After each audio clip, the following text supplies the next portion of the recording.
ഇന്നൊരു അടിപൊളി മട്ടൻ കറിയുടെ റെസിപ്പി നോക്കിയാലോ. ഇതൊരു രാജസ്ഥാനി മാർവാടി റെസിപ്പിയാണ്. മട്ടൻ കറി ഇങ്ങനെയല്ല ഉണ്ടാക്കുന്നതെന്ന് പറഞ്ഞിട്ട് ആരും വരണ്ട, ഇത് ഞങ്ങളുടെ റെസിപ്പിയാണ്. ഒരു കുക്കറിലേക്ക് 2 ടേബിൾ സ്പൂൺ ഓയിൽ ഒഴിച്ചു കൊടുക്കുക. ഇതിൽ വെളിച്ചെണ്ണ ഉപയോഗിക്കത്തില്ല, ഏതെങ്കിലും മണമില്ലാത്ത ഓയിലാണ് യൂസ് ചെയ്യുന്നത്.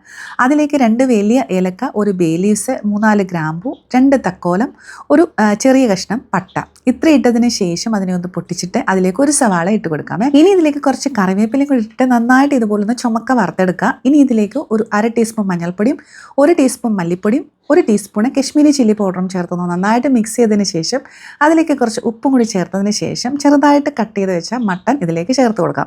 എന്നിട്ട് നന്നായിട്ടൊന്ന് യോജിപ്പിച്ചെടുക്കണേ.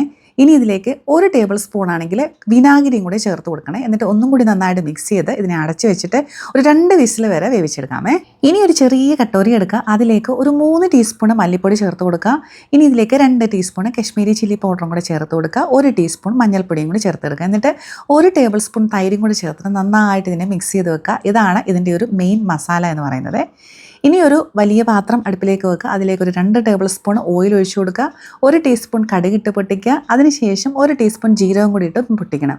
ഇനി ഒരു അല്പം കായ പൗഡറും ഒരു 2-3 ചൊറിയുള്ളിയും കുറച്ച് കറിവേപ്പിലയും ഇട്ടൊന്ന് ചുമക്ക വറുത്തതിന് ശേഷം അതിലേക്ക് 1 ടീസ്പൂൺ ഇഞ്ചി വെളുത്തുള്ളിയുടെ പേസ്റ്റും കൂടി ചേർത്തിട്ട് നന്നായിട്ടൊന്ന് വഴറ്റിയെടുക്കാമേ. ഇനി നമ്മൾ തൈരിൽ റെഡിയാക്കി നേരത്തെ വെച്ചിട്ടുണ്ടായിരുന്ന മസാല ചേർത്ത് കൊടുക്കാം. എന്നിട്ട് നന്നായിട്ടൊന്ന് മിക്സ് ചെയ്യാം. ഇനി ആ ഒരു പാത്രത്തിൽ കുറച്ച് വെള്ളം കൂടി ഞാനൊന്ന് മിക്സ് ചെയ്തിട്ട് ഒഴിച്ചു കൊടുക്കുന്നുണ്ട്. ഇനി ഇത് നന്നായിട്ട് ഇളക്കി ഇതിൻ്റെ മുകളിൽ ഇതുപോലെ എണ്ണ തെളിഞ്ഞ് വരുന്ന സമയത്ത് ഇതിലേക്ക് ഒരു 2 സവാള മിക്സിയിലൊന്ന് നന്നായിട്ട് അരച്ചെടുത്തതും കൂടി ചേർത്ത് കൊടുക്കുന്നുണ്ട്. ഇനി ഇതിലേക്ക് കുറച്ച് ഉപ്പും കൂടി ചേർത്ത് കൊടുക്കാം. എന്നിട്ട് നന്നായിട്ട് മിക്സ് ചെയ്ത് ഈ ഒരു സവാളയുടെ വെള്ളമൊക്കെ വറ്റി നന്നായിട്ട് ഇതുപോലെ വരുന്നിടം വരെ വഴറ്റി കൊടുക്കണേ. എങ്കിൽ മാത്രമേ അതിൻ്റെ പച്ചമണമൊക്കെ മാറി കിട്ടത്തുള്ളേ.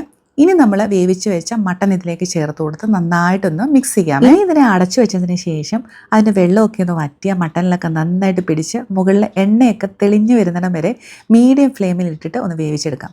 കണ്ടോ, ഇപ്പം നല്ല എണ്ണയൊക്കെ തെളിഞ്ഞ് ചാറൊക്കെ നന്നായിട്ട് കുറുകി വന്നിട്ടുണ്ട്. ഈ ഒരു സമയം ഇതിലേക്ക് കുറച്ച് മല്ലിയിലയും കൂടി ചേർത്ത് കൊടുക്കാമേ. എന്നിട്ട് ഇതിനെ അടച്ച് ഒരു 10 മിനിറ്റത്തേന് വെച്ച് കൊടുക്കാം. 10 മിനിറ്റിന് ശേഷം ഓപ്പൺ ചെയ്യുമ്പം ഇതാണ് അവസ്ഥ. നല്ല അടിപൊളി കുറുകിയ ചാറോട് കൂടിയ മട്ടൻ കറിയാണ് ഇത്. നല്ല ചപ്പാത്തി, അപ്പം, എന്തിൻ്റെ കൂടെ നല്ല ഗീ റൈസിൻ്റെ കൂടെ ഒക്കെ ഉണ്ടല്ലോ, നല്ല അടിപൊളി കോമ്പിനേഷനാണ്. അപ്പം എല്ലാവരും ഒന്ന് ട്രൈ ചെയ്ത് നോക്കിയിട്ട് അഭിപ്രായം പറയാം കേട്ടോ.